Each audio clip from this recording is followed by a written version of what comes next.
I'll sort it out later, not we. Okay. Good point.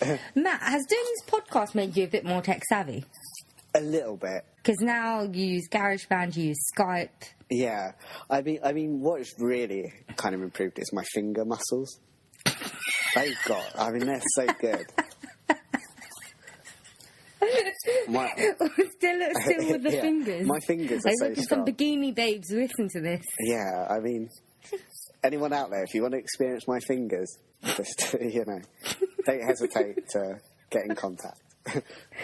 Still with the bloody fingers. Yeah. It started with Stendek. Yeah. And now this. Yeah. Oh, we had someone starting new at work, and she's into Harry Potter. Is she? Yeah, because I've got like a Harry Potter phone case now as well. And she said, I really love your phone case. I'm just like, I really love you. Please don't quit. Because people quit a lot. I thought you were going to say she was into fingers or something like that. No, because that was the thing that I wanted to say to you last episode, mid-episode. But then I realised, oh no, that's not related to anything. I should save that for another time. Anyone who's likes Harry Potter is a friend of ours, pretty much. I know. Did you get that photo that Lana sent? What photo?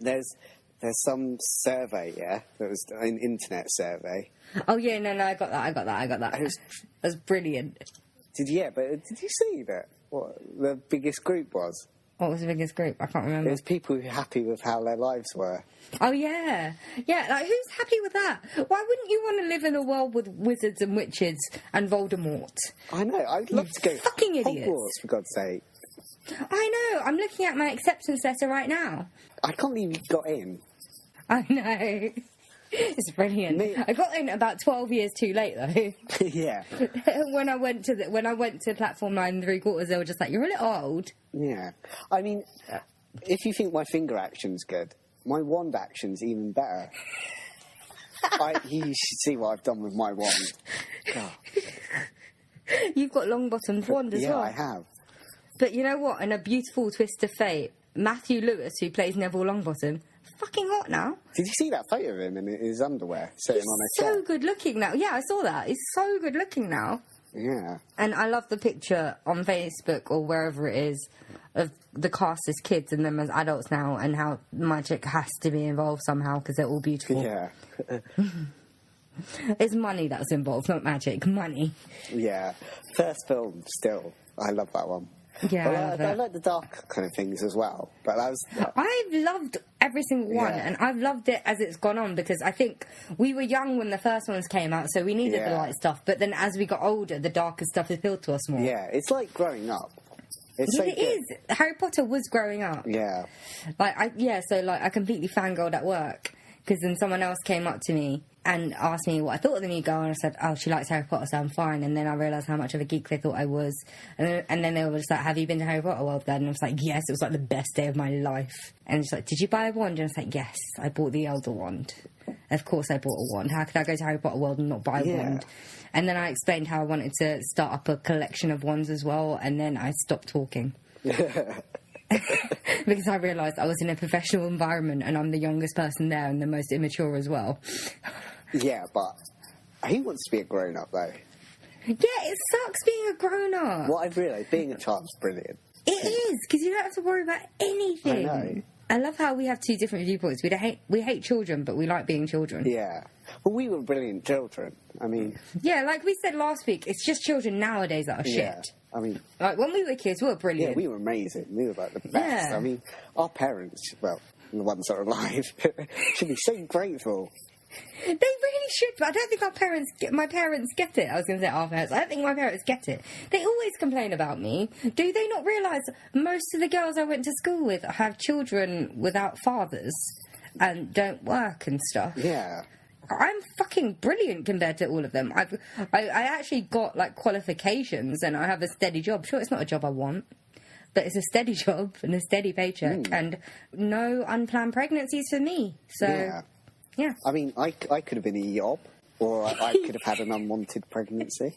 You never know. Mate, your parents, they do not seem like the type that would have raised a child to be a yob or have an unwanted pregnancy. Well, we certainly wouldn't now. Well, I meant past tense. Yeah, past tense. Because, like, they name their children Matthew and Francis. Yeah. Yeah, they do not seem like the type of people... They have money. Yeah, I'm unlikely to be a yob. Yeah, you are not going to be a yob or have an unwanted child. Because they would give that child up for adoption or abort it. Yes. Yeah, so... And pay the mother off. Yeah, I'm not a peasant, so, you know, that's not the kind of things I get up to, so... I love how you call me elitist, but come on. What? Matthew, brother of Francis. Mason for a father. I know. Just think of all the evil things he got up to. Yeah. I could have done that. Because it's by law. Well, not sure if it's all by law, but I got invited, but I was too busy thinking about going to university. Yeah, you said if I can't remember what episode we were talking about it in. Right. But you said, and your dad even has original Shakespeare works. Yeah. He has 100-year-old copies of the plays and stuff. God. Hundreds of years old copies of the plays. Yeah, I'm getting a feeling you would have loved my dad more than you loved me, or my dad. But that was also a segue. As well, did you not hear me say the word Shakespeare? That was so I thought you might pick up on that, you fucking idiot. I was too busy talking about my dad. No, I didn't think I'd need to elaborate. I thought the moment I mentioned Shakespeare, he's going to know what I want to do. Of course I knew. God. Of course you knew. You knew what? You knew what exactly? Let's get into Shakespeare, then. We're not into Shakespeare. Let's probe Shakespeare. And before then? Intro music. That wasn't one of your best, Matt, I have to admit. I'm doing it slightly quieter this time. Intro music. Oh, you want me to whisper it seductively? I think we should start whispering it. Oh, yeah, you said you were going to do it seductively, didn't you? Intro music. Welcome to the Dorks Deduction Podcast, where we talk about stuff.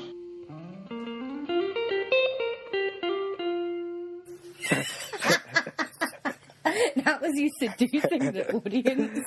Yeah, exactly. Now you know what I'm like. That's my smoothest possible one. So, Okay. So William Shakespeare. Do you want to explain to him who he is to people? Yeah, he's the guy that invented Krispy Kreme donuts. Those glazed donuts. Brilliant. Oh, he's a genius. He really is. Glazed donuts. How does he make them so good? Because you have other donuts from other places. They're not as good. Krispy Kreme, brilliant. That stuff on top of them. Oh. Yeah. So this episode is about how Krispy Kreme's is great. Yeah. Oh, that was like tradition, that was. What, us spending an afternoon a week buying 3 donuts for the student discount thing. And me listening to you and Lana just talk. Oh, yeah, that one day that we spent 3 hours in a Krispy Kreme. It's not even a cafe, it was like a pop-up shop. Yeah. It wasn't a real cafe. They had a table and chair. Not quite like La Gondola, though, where we sat in there. How long were we in there for? We once weren't we in there for like 5 hours because it was raining. Yeah. And then because we felt bad, we just kept going up and ordering like drinks or like a biscuit or something. And we take turns actually, so I was like, okay, it's your turn to buy something. Yeah. And then you'd get a drink or a cake, and then it was my turn, so I got a drink. That was it. And then after that, we went and got food from a takeaway, I think. Yeah. That was the best, that was. Yeah, we literally sat there, but they didn't even complain. Yeah. See, because they saw the outside, probably. They saw how much it was raining. I was incredibly loyal to Spuds, but that place did... For, like, the first semester, and then we decided to go to other places. But that place did pancakes as well as fry-ups and whatever. Yeah, and they did, like, massive breakfast. Yeah. Like, their plates were huge. And then when they got taken over by other people, their plates got really small. See, I never went there. We stopped going. So I didn't have to experience that disappointment. No, we stopped going. I know. And like we did say before, our first time going under new management, I think Lana gave the same order that she always gets, and then the guy was just like, "Oh, I don't think you'll actually be able to eat that much. The plates are smaller now." And then we were just like, "No, we'll eat that much. We will eat that much." Yeah. God. He underestimated our eating skills. They really didn't know you lot then. No, because we're not going to like wolf it down, but I don't think you realised that we would stay there until we finished, even if it took us 5 hours. Yeah. We would stay there until we finished. We had no place better to be. Oh. Shakespeare. So Shakespeare came up with Krispy Kremes. Yeah. I'm glad we got to the bottom of that. Another nostalgia episode, almost. Yeah. Shakespeare came up with Krispy Kremes, and that's the end of the episode, folks. Yeah. So what we really want to ask then is, did he really invent the Krispy Kremes, or did someone else do it? Were these donuts the genius of someone else? Was there lots of people making these donuts, or was it just Shakespeare? What if, because we've already established our listeners don't know what like stuff like the apartheid is. What if they don't understand our sarcasm right now? So should we actually explain who Shakespeare is a bit? There really is no hope for them. They might as well just probably not, themselves. because you learn it every year in school. Yeah, even if you're like the dumbest American, you should know who Shakespeare is. Okay, well, everyone knows that Shakespeare is a playwright, and he wrote both tragedies and comedies, and he wrote an array of plays that have been adapted over the course of centuries, and they're still the most adapted plays ever made, right? Yeah. So I think that's the gist of it. So you've got like Romeo and Juliet, Macbeth, you've got Much Ado About Nothing, and a whole host of others, like the lesser known ones like Cymbeline, and even we've talked about it before briefly, I think, in a previous episode. Yeah. So that's the gist of who Shakespeare is. I don't really feel we need to go in deep, because if you don't know about him, you're a lost cause. Yeah. What's interesting about Shakespeare is that, there's little really actually known about him in some ways. There's not actually a lot of, like, documented evidence of his existence. Other than, like, he was married to Anne Hathaway, and in his will he just left her his second best bed. Yeah, I mean, maybe all she deserves, you don't know. But there was okay, I don't know. I was going to say there's a poem written about that second best bed, a sonnet, but I don't want to go that far into it, because we have a certain topic in mind, and we'll get to that. Okay. I just want to know what happened on that second best bed. That's all. Exactly, that is what the poem is about. I'll send it to you later. I think I've got... Actually, I won't be able to. I think it's at my parents', but somewhere. I will look forward to receiving that. So, but also there's the fact that he wasn't an establishment figure. And this is coming on to, like, one of the theories, or coming on... Oh, shit, I got shot again. By the way, we're still at the prison. It's been a week. We're camping out. Yeah, it's awful. I'm in tears nearly. Yeah. Did you get the emotional gravity of my experience there? Yeah, it's funny. Yeah. So, basically, him not being, like, an establishment figure as well. And this is kind of one of the reasons why people suspect that Shakespeare might not be who we really think he is. So, I think we might as well just jump into the theories pretty much, shouldn't we? Yeah. So, who made these donuts then? When you say he wasn't what we think he is, do you mean like he wasn't a playwright, or he was a playwright but he stole other people's works?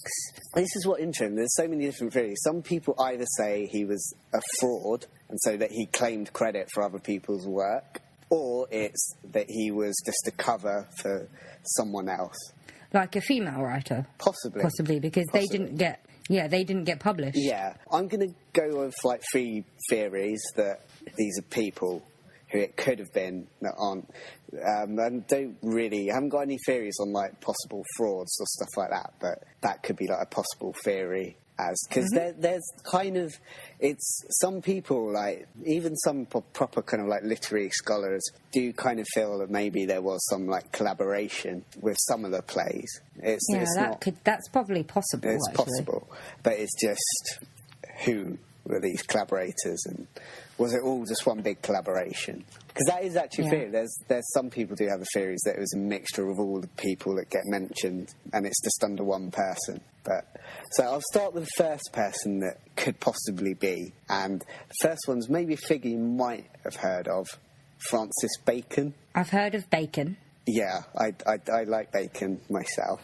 Francis Bacon, possibly. I don't know. Maybe he's one of those people I know, but I don't know. He might be just one of those names you might just hear occasionally. Yeah. But he was a massive figure in, like, the English Renaissance, and he certainly has, like, the kind of education for this. So he was educated at... So he went to Eton like me? No, he went to Cambridge. Oh, of course. I also went there. Yes. I know. Yeah. Yeah. Like you, he was a famous philosopher. Oh, yeah. I'm full of... Yeah, this whole podcast is me philosophising. He was widely travelled. Yeah, I've come to Zone 6. And as we know, Shakespeare's plays took place in many different places. He was one of the inventors of the scientific method, and he also led a literary society. So he's got kind of the right background. And then some people's problems with who we understand William Shakespeare as being was that we know very little about his education. Maybe he didn't have one. Some people are just naturally gifted and they develop themselves. Exactly. Or maybe he was a private person. Yeah, and in general, we don't actually know much about people's education at the time. We only really know about the really top people like the royals. Yeah, like the nobility and things. Just because it's so well documented. Yeah, exactly. And you don't... If Shakespeare's a commoner... He wouldn't be well documented because no one would write about him. It's not like we live in today's day and age where we have information on everyone. Yeah. It's when was he alive again? The 1400s, 1500s? The late 1500s. Yeah, 1500s. 1500s. Come on. Yeah. Like, we know the general gist of how things were then, and we know what notable people were alive. Yeah. But we don't know every single detail. I mean, there's no way we will ever know every single detail because we weren't there. Yeah. It's either it wasn't necessarily recorded and could have easily just been lost over the years. But he held like very high positions as well.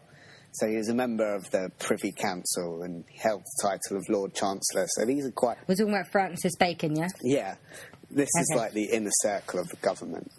So Bacon was right in there. So... Do you think Bacon was named after Bacon? I don't know. It depends what comes first. The bacon or the bacon? Yeah. But Bacon's a family name. Do you know what's interesting, though, coming on to this, of Bacon, the surname Bacon? Do you know what the surname of the person who first put forward Francis Bacon? Pork? No. It's a woman. Chop? No, it's a woman called Delia Bacon. Oh, so it's a relative. No, it isn't, actually. Was there not? No. Well, not that's known. Maybe they're distant. Everyone was related. Like, the whole of, like, white Britain is incestuously related somehow. Yeah. Going back, even if it's a millennia, but everyone's related. We've talked about this as well. I think we've talked about everything. Yeah, I mean, at some point, incest is pretty much the reason why we exist. So you know. Yeah, that's true. I'm good at my mum especially and dad me though, because I'm brown. Okay, we don't mix a lot. Don't you? I don't think I've got any European blood in me. Like, I'm all brown. Yeah. Yeah, so could you imagine how much incest went into me? Oh, God. It's basically the same. Both our parents kind of... Incestuous. Yeah. Well, you've learned something. But I don't think my mother and father actually share blood, as far as I know. But I'm assuming there's some incest somewhere going back into my family history. I think that's the same with most people. Yeah, probably. I mean... Because, it was only recently that marrying into cousins and stuff is taboo. Yeah. I mean, it's still legal, but people were doing it and people still do it. Yeah, I mean... Again, we've spoken about this before. Yeah. I feel so much deja vu when we're doing new episodes of this. Yeah. So, yeah, Delia Bacon, an American author, was kind of... She was the first, major person to put forward Francis Bacon's authorship. See, people had, for a long time, had questioned, Shakespeare's authorship, but no one had really, given a name. They just didn't believe it was William Shakespeare. Is there a certain reason they didn't believe it was William Shakespeare? Is it just because of the undocumented thing? Because, come on, the writing is consistent, so it has to be sort of one person. I think it's intellectual snobbery. Possibly, yeah. It's because of the fact he wasn't part of... He wasn't an aristocrat, he wasn't a noble man or whatever. Basically, she believed... Although she named him as, an alternative, she believed that Bacon wrote Shakespeare's plays in collaboration with other leading minds of the time. So, people like Sir Walter Raleigh, or Riley, there's arguments about how you pronounce that, and someone called Edmund Spenser. So, and actually that idea of literary collaboration, as you said earlier, it's not that controversial nowadays. There are actually... Some people find it works better well. Yeah. If you look at TV writing as well, you have, especially British shows, you have, two people writing every episode of the show. Yeah. And also, the sheer, volume of plays that he wrote as well. Some people just feel it's not possible that he could have done this all on his own. Or he could just be a fast writer. Yeah, you never know. He could just be a genius. Once doing Yeah, exactly. So, like, once I had to do a 6,000 word essay and I did 4,000 words in one night. I didn't think it was possible, but I pulled it out of the bag because I had to. You're a genius. This stuns me, Tom. Yeah, and he didn't do it, he wasn't writing these plays because he had to, he did it because he wanted to. Yeah. So I think, yeah, he could have done it if he wanted to. So... Like, Agatha Christie has over 100 books, right? God, Jesus, she's got loads. Yeah, exactly. So she managed to do it. Yeah, so why can't Shakespeare? Yeah. So getting back to Delia Bacon and her theory. The Bacon. Kevin Bacon. So, yeah, basically, her... Kevin Bacon. Do you think they're related to Kevin Bacon? Possibly. What if Kevin Bacon really wrote Shakespeare? That's a That new would make theory. all the sense in the world. That would make all the sense in the world because he's Kevin fucking Bacon. So, basically, she believes that Francis Bacon and his other kind of learned friends, they wanted to conceal their own identities because of the stigma of print, as she puts it. It's that notion that being, like, a playwright is kind of not... It's not what, like, an aristocratic person should be doing. It's not, like... It's looked down upon. So you should be in government, not writing plays. You know how some people like view artists or whatever like that as kind of degenerates and stuff like that? Yeah. It's that kind of thing. It's the idea that you're a bit of a lowly person. You were just kind of writing things to make a name for yourself and stuff like that. Whereas now, the only people that get jobs in the entertainment industry are rich aristocratic people. Yeah. You know, people like... How the world turns. Yeah. Because it hasn't changed at all. She further goes on to say that the reason why the group needed to remain anonymous was because they had a subversive political agenda. She puts it as they were a little clique of disappointed and defeated politicians. And so basically they wanted to plot against the government. So they'd either been turned down for roles probably or something like that, or they didn't have enough influence. And so basically, they just wanted to kind of undermine either Queen Elizabeth or the people that were closest to her and stuff like that. The real people who had influence and were making decisions and stuff like that. Yeah. And so, yeah, that's basically her theory. So the reason why they needed to remain anonymous was just basically because they didn't want people to be known that they were behind this political kind of... So, was Delia Smith around the whole time of the... Delia Bacon. So, was she around the whole time that Shakespeare was around? No, this was... After the fact. She was admired by people like Edgar Allan Poe and Mark Twain, so this is 1800. Oh, so she was much later. Yeah, this is good much 300 later. years odd later or so. Now, her theory rests a lot on the idea that there was little kind of clues that maybe there was different author for Shakespeare's plays, and there's the idea that there's coded messages about politics and stuff like that. There's even one theory, I think someone else put forward, that Bacon's signature or something there is in the form of an elaborate code. This is, again, you see what you want to see. Yeah. Because you could find any pattern if you're looking for it. Yeah, because someone called Samuel Morse, he was the inventor of the telegraph, not the paper, the actual telegraph thing. Oh, I thought you actually meant the paper, so I was about to insult him. No. Anyway, carry on. He told this Delia Bacon that Francis Bacon had himself created secret codes. So this is where this theory comes from, the idea that there's little symbols or ciphers in Shakespeare's plays that point to... the theory that came out 200 years after the fact, where she's hearing something that someone has heard from someone that someone has heard from someone. Yeah, again, there's absolutely no proof that Francis Bacon had symbols or stuff like that. And also, I think there's one point that he wasn't one of the... I think it's Christopher Marlowe, that's the next theory. Because I think all the three people we're going to mention... They were never really around at the time when a lot of this happened. They were alive at a similar time to Shakespeare, but two of them died before Shakespeare's plays stopped. Because Shakespeare died in 1614, and his plays were going on pretty much until pretty close to his death, I think. Yeah. The next one we're going to mention, Christopher Marlowe, he died 20-odd years before Shakespeare's meant to have died. Oh, okay. So Francis Bacon he lived longer than Shakespeare did. Right. How old would he have been when Shakespeare started staging plays? Or do you not know that? I don't know that offhand. But because there's like, I think there's like interest theory. I think Francis Bacon was abroad quite a lot. I'm not entirely Right. Yeah. What's interesting is that all these people are kind of like around at the same time. So Shakespeare was born in 1564. Francis Bacon was born in 1561. Oh, okay. So they're around the same age anyway. But yeah, I'm almost certain Francis Bacon spent kind of... He was quite a busy person. I mean, he was doing philosophy as well. So how he'd have... And he was in government. How he'd have time to write all these plays as well. Well, if he was collaborating with other people, it would I be guess a bit that easier. lessens the workload. But sometimes I find collaborating with other people would actually make the workload a bit more. Yeah. Yeah. Also, his public career didn't end in disgrace until 1621. So this is like 7 years after Shakespeare died. So would he have much cause to kind of be kind of angry at the Queen or whatever, or be unhappy with the political situation? That's one thing. That's one possible kind of thing I'd put out. We don't actually know. No.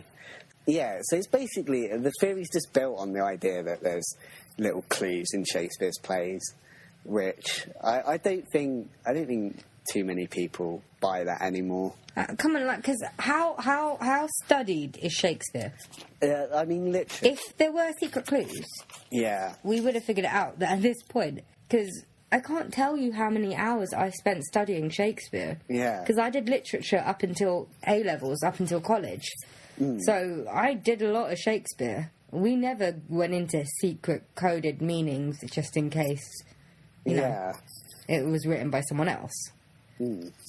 Which I'm pretty sure we would have, if there was some secret coded meaning in the work, we would have figured it out right now. Yeah, and also, he has kind of other writings, so you'd kind of be able to get a clue maybe there, whether he was the writer, because they generally say writers tend to be quite habitual, so they have habits. Yeah, that's why I was saying, like, Shakespeare is Shakespeare. Yeah.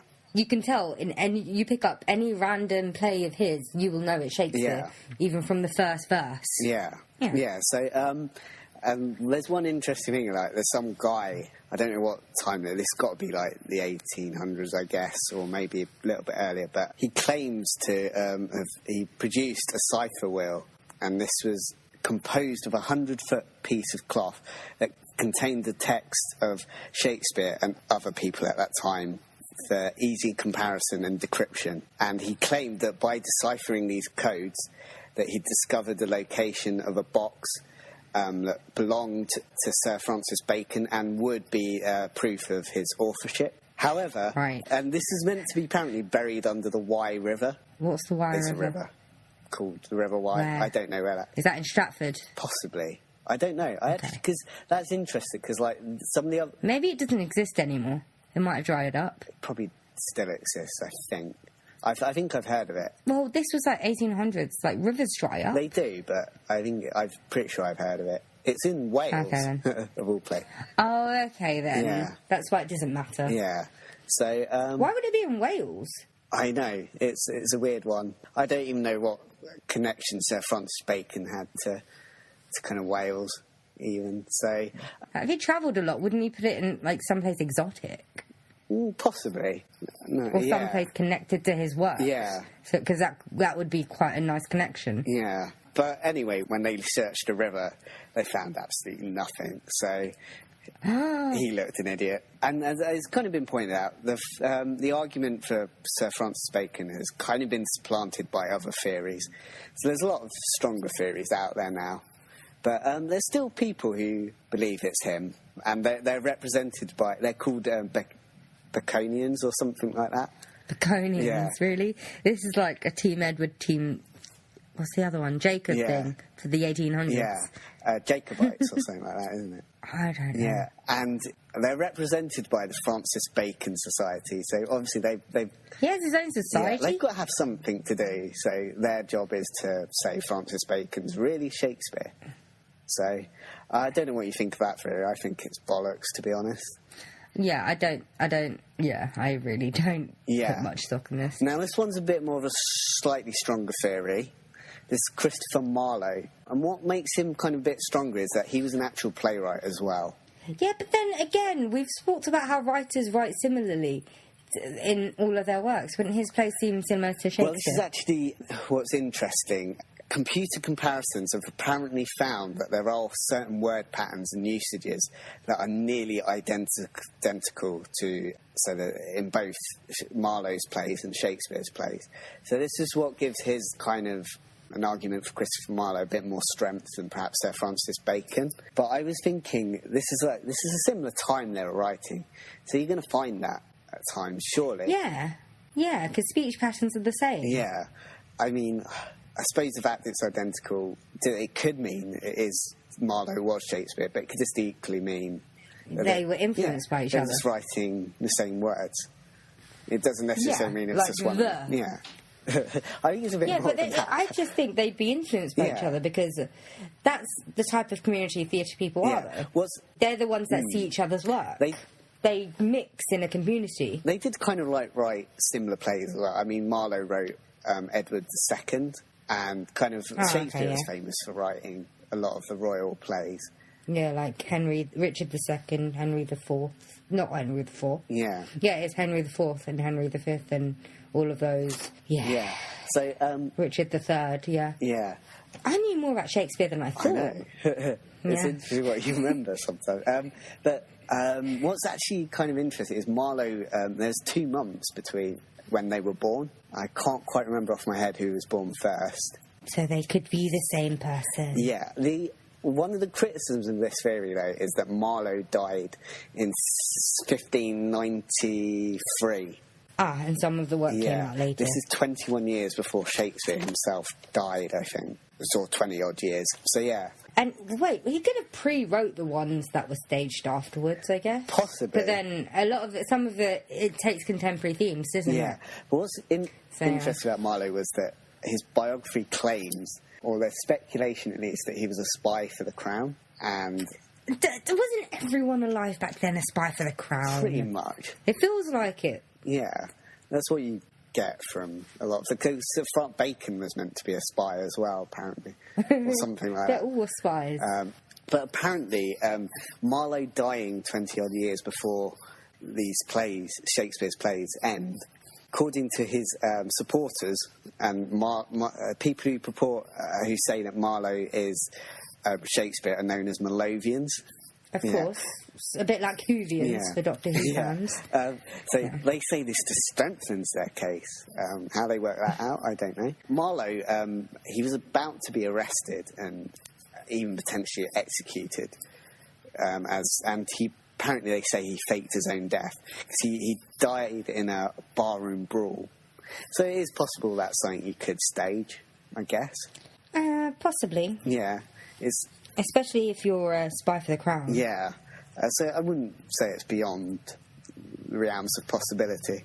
I think faking your death back then is easier than faking your death now. Yeah. You could just leave the village or wherever you're living and then people will think you have died. You can get plastic surgery back then, though. It's the only problem. No, but then pictures weren't readily available like they are on the internet. Yeah. You can't just Google someone and get up every single photo of them. Because now you have profiles that don't even belong to you, but they're yours. Yeah. It's really weird. Like, I Google myself and then I see a profile on some random website that has my photo on it and my details on it. And they're just like, if this is you, you can claim your profile. I'm just like, really? I have to claim my own profile? Why do you have all my shit? Yeah. It makes me scared of the internet. Yeah. Anyway. And just to give you the details on when Marlowe was born 2 months before Shakespeare, so Marlowe came first. Mm-hmm. So they say he faked his death and that he lived on for years and that he was possibly on the continent where he continued to write his plays, and they were just attributed to Shakespeare. And how you work out how plays that were written before he died, you know, because I'm not actually totally sure when Shakespeare's first play came out. Mm. I don't see why, because he was a playwright. Why would he give his glory to someone else? Yeah, exactly. I mean, he'd written some... Especially things though Shakespeare was popular even in his death. Yeah. Wouldn't you want that credit? Yeah, also he wrote... I get if he faked his death, I get why he would give them to someone else, because he wants them produced, he wants people to see them. But before he died... Yeah. So, maybe there's a possible theory that he could have written the later ones. Possibly. Yeah, but not the ones before he faked his... Well, before he officially died. But even then, how do we explain that the earlier ones kind of are under William Shakespeare's name? So... Yeah. And that's the end of that theory, pretty much. It's slightly stronger in the sense that there is possible, like, evidence that... Yeah, I mean, but then that's still flimsy. Yeah, it's... There is evidence, but it's flimsy. It's not concrete evidence. No. We come on to the last theory of, like, an alternative person. And that is... I'm not sure if you remember a film that came out a couple of years ago or so called Anonymous or something. Oh, yeah. I remember that. I didn't watch it because it seemed like an interesting topic, but who directed it? I've forgotten now.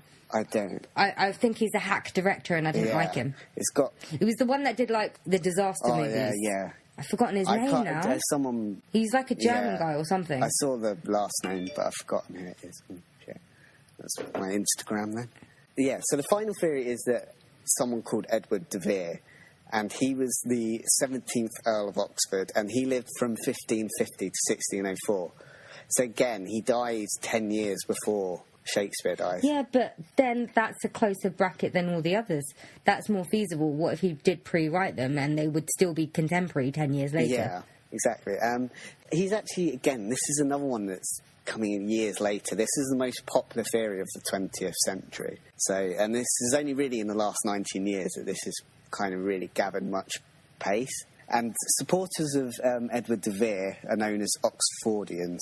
How does that work? Because he was Earl of Oxford. And De Vere Fordians doesn't sound as good. Yeah, and people who support Shakespeare as being Shakespeare, they're known as Staffordians. Why not just actually Shakespearean as a language, so it might cause some confusion? Yeah. So, yeah. Staffordians? Why Staffordians? Stafford. He's from Stratford. He's from Stratford. Stratford-upon-Thames. Yeah, but is it in Stafford or something? It's in Staffordshire or something like that. Possibly, okay. I think. Again, my geography. Yeah. Well, it's in Warwickshire, though. There's a reason why it's called Staffordians. I can't remember now. Maybe that was the one that you should probably have looked up, Matthew. Yeah, maybe. Let me just... I'll Google it. You carry on talking. Oh, you want me to keep talking? Maybe it was Stratfordians. Maybe I just read it wrong. Oh, yeah, it is Stratfordians. So I was right, even though I haven't done any research on this. I read it wrong on the website. Again, why do I know so much about Shakespeare? Yeah, so you could edit me making that mistake out. I'm not doing that.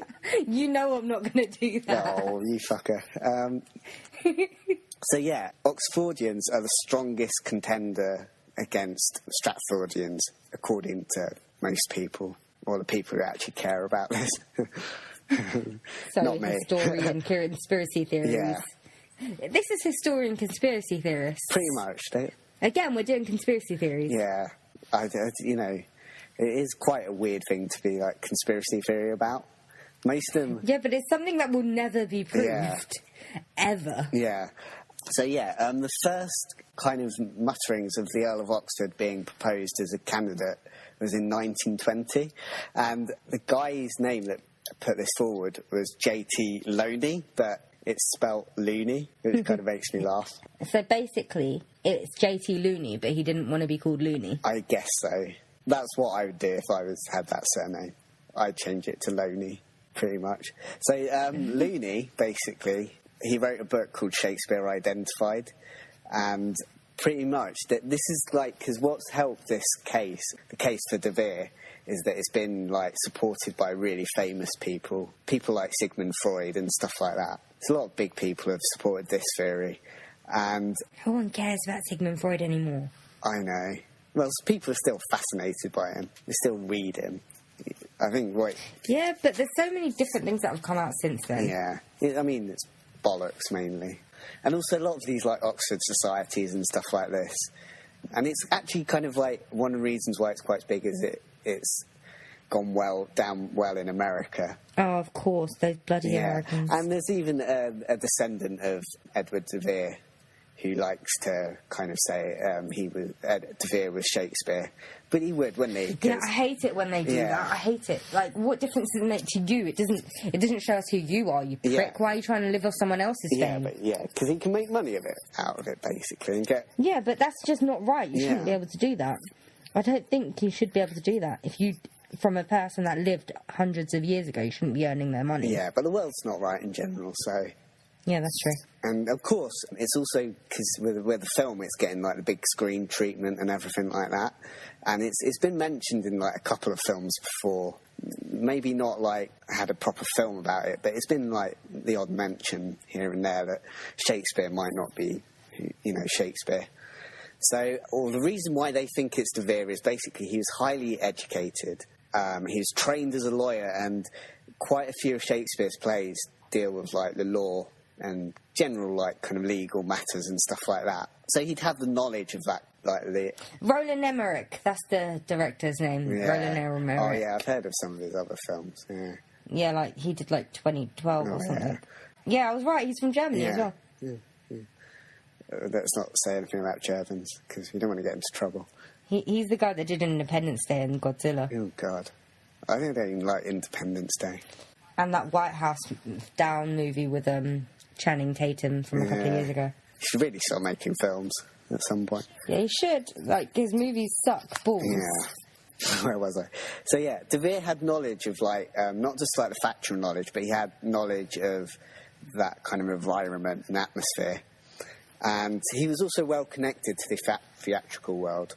Weren't most people that were well off because they went to the theatre? Yeah, pretty much. I mean, they were the main. They also probably funded some of the stuff as well, I guess. Yeah, so it's how it is now, Yeah, basically. pretty much. He was also well-travelled, and he made kind of trips to the exact locations that Shakespeare wrote most of his plays. And one example is Hamlet. And how Vere came to know Denmark was quite interesting, actually.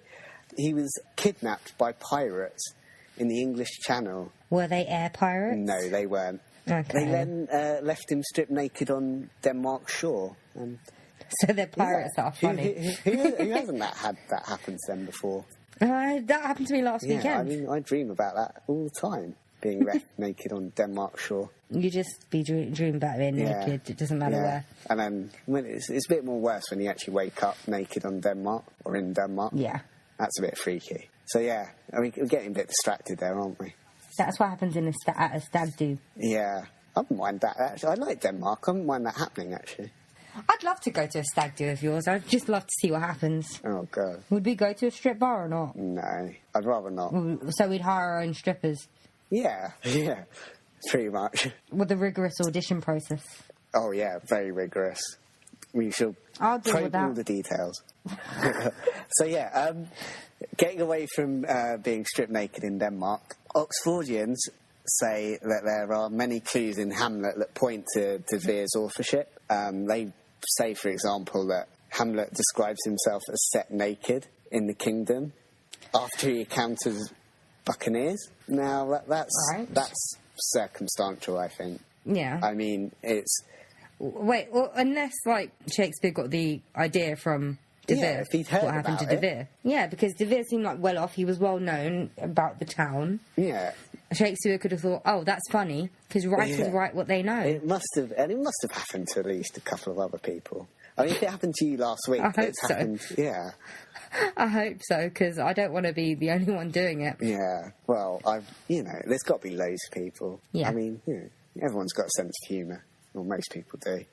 So, yeah, there is actually one interesting thing, again, about Hamlet, is that De Vere's brother-in-law wrote a letter to De Vere mentioning a banquet that he attended with two courtiers named Rosencrantz and Guildenstern. And I think, because if I remember rightly, there's a banquet in Hamlet. Yeah, there's a banquet in most of them, isn't there? Are those two names from Hamlet? They look recognisable. Can't remember. It's been a while since I read it. Or something like that. So, assuming that they are in there, but apparently these letters were always private.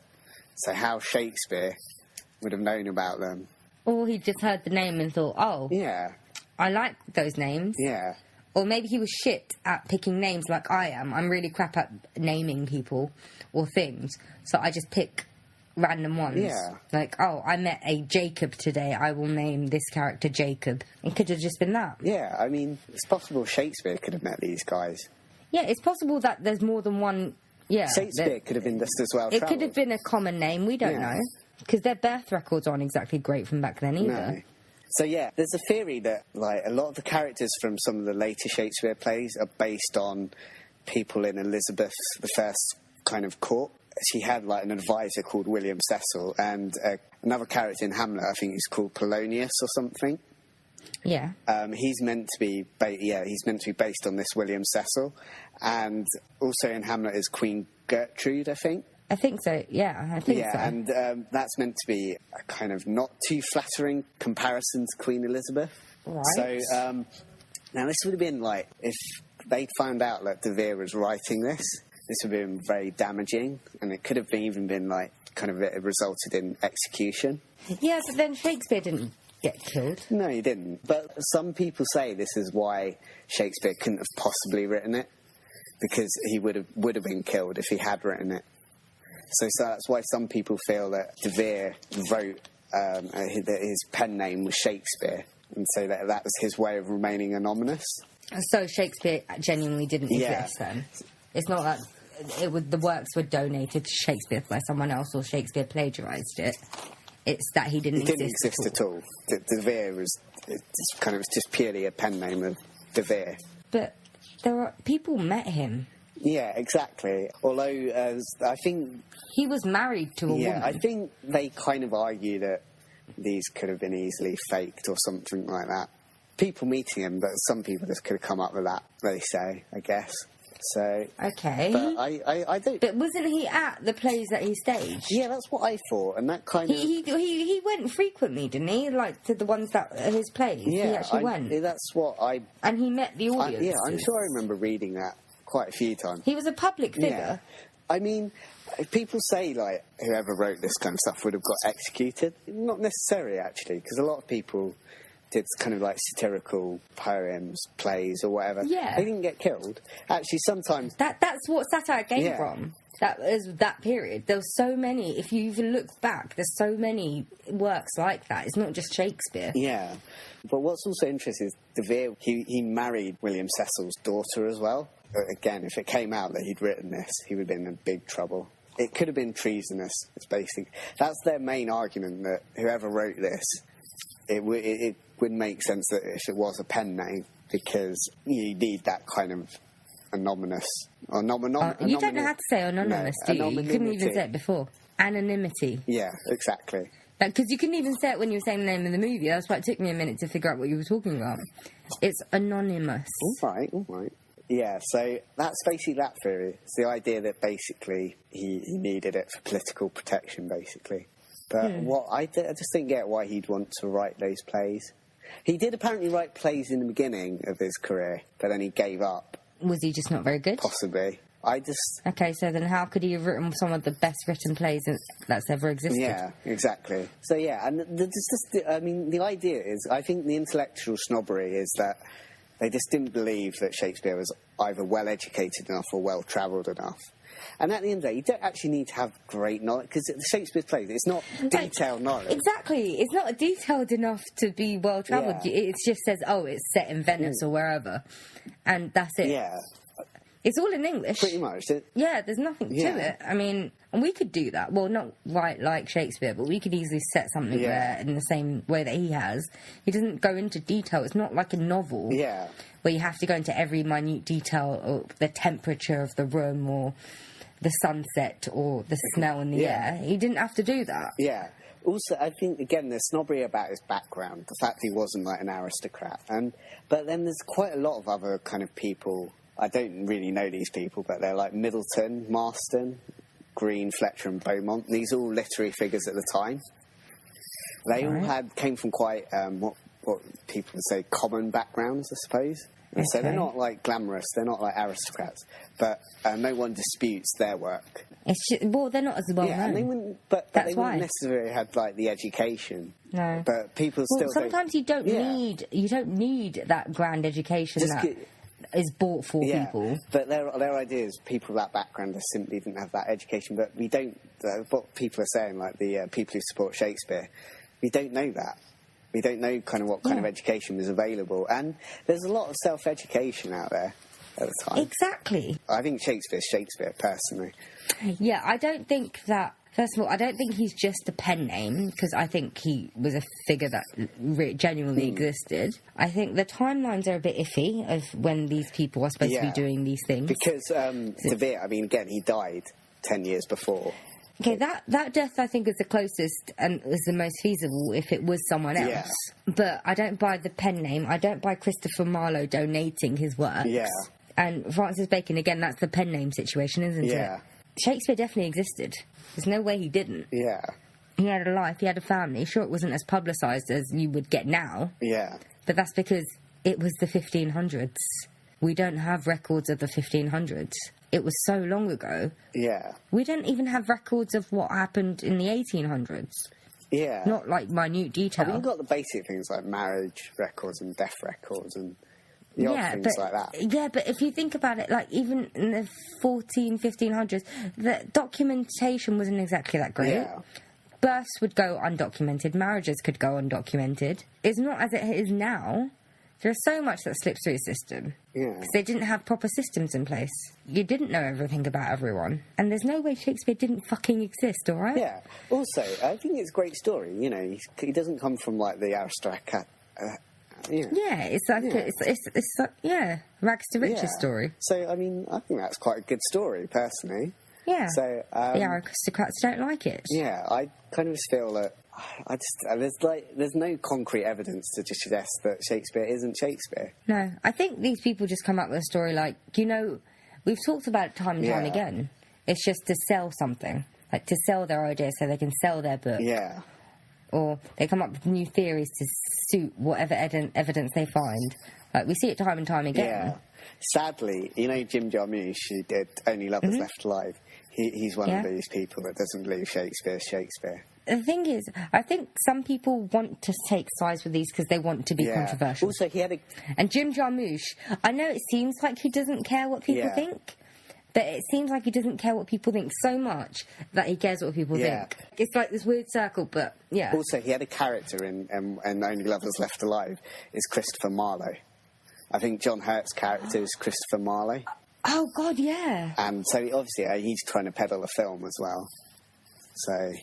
So he believes it's Christopher Marlowe, I think so. then? I think that's... I remember reading that, I think, somewhere. So I see some merit in, if he did fake his death, Christopher Marlowe would donate his works to Shakespeare. I don't see how he would donate his works to Shakespeare while he was still alive, because he would obviously want that credibility that came with the Shakespeare work. Also, you need 20 years' worth of material if he genuinely died when he did. And if he faked his death, I don't know, that's still people would recognise. He was a playwright. He was a playwright anyway. So I don't see why he would use a pen name for other work. Also, especially if they were quite similar anyway. Like he did it about aristocratic society as well. If they were quite similar anyway, there was no real need for a pen name. Yeah. I understand the pen name if you're going to be writing about something completely the opposite of what you were just doing. Like J.K. Rowling, after she did Harry Potter, she did a detective novel and she had a pen name for that. I understand that, but their writing is quite similar. I feel like there's similarities that people picked up on and think that was evidence of them being one and the same. Yeah. It's just them being influenced by one another, because it is quite a small community. It's not as it is this today, the modern day, because theatre is quite big and the arts are quite big. This was the 1500s. It wasn't as prevalent. It was just sort of emerging, wasn't it? It was the cool thing to do, but not everyone was involved. Not everyone knew about it. So I think they probably would have known each other and possibly be friends or influenced by each other, but I don't think they were one and the same. No. If I had to be pushed for a strongest theory, I probably would go for Christopher Marlowe. Yeah, because he's the playwright, but I still don't believe it. No. I think it was Shakespeare, and people are just trying to glamorise his story because they don't know what his story is. I think that's it, because no one knows Other than he was married and he died and he wrote all these wonderful plays, no one knows anything about him. Yeah, and also, does it really matter? Most of them are good plays. Yeah, no, that's the thing. It doesn't really matter. Yeah. It's not about the person at this point. It's about the work. Yeah. The person doesn't matter because it's way after the fact. If they were still alive, then I'd get it because they'd want to claim responsibility or credibility for what they'd done, their work. But it doesn't matter at this point because it's so far in the past. It doesn't matter about the person that made the work. It matters about the work, which is what it should always be about. Yeah. And I don't want their fucking ancestors coming up and trying to claim glory, saying my great-great-great-great-great-great-grandfather wrote it. Yeah. It's like, no one cares. You didn't know your great-great-great-great-great-great-great-grandfather. It doesn't matter. He's no relation to you. You might share some semblance of blood, but it's so diluted it doesn't matter. You can't take any credibility to what they've done. So, it doesn't matter. If he wrote it, great. If he didn't, fine. Yeah. Who cares at this point? I agree with you there. So we went through the theories and we say we don't give a shit. Yeah. Basically. Because it genuinely doesn't matter. It doesn't matter about the person behind it. It matters about the work. That's what it should be. It's a play. It matters about... what matters is the play and the content. It doesn't matter about the person behind it. Basically, with this saying the podcast we just done is pointless. Pretty much. But also, if we knew more about him, we probably wouldn't... we'd look at the plays in a different light. Like, you see, now we know everything about everyone in our entertainment industry. Isn't that distracting? Like, you can't watch a Mel Gibson movie or a Tom Cruise movie without thinking, oh my god, he's a crazy arsehole. Yeah. And it's so distracting. We shouldn't have to know that stuff. Yeah. Because it does distract you from the actual art of it. It distracts me in The Beaver. It distracts you in The Beaver? Yeah, that film he's in, The Beaver. Jodie Foster. I haven't watched it. Oh, yeah, I haven't watched The Beaver. I thought we were doing a throwback to last week. No. And then I was like, Mel Gibson was in The Beaver. He may well have been in a Beaver at some point. Possibly. But I think he was in more than one in his time. But yeah, it's a distraction from the actual work. That's what I'm saying. So we don't need to know the background. These people that are coming up with these series, they just want to glamorise his story. Yeah. And who gives a shit? So listeners, you've wasted about an hour. Listening to this. Yeah. Because our episode, we've just negated the whole episode. It doesn't matter. Oh, well. Yeah. That's what we call a good podcast. Yeah, one that doesn't matter. Yeah, we've rambled on. We've rambled on, and I think it's time we wrap it up. So, if it's around Christmas time, Merry Christmas. And Happy New Year. If it's after Christmas, I was waiting for you to say Happy New Year. Happy New Year.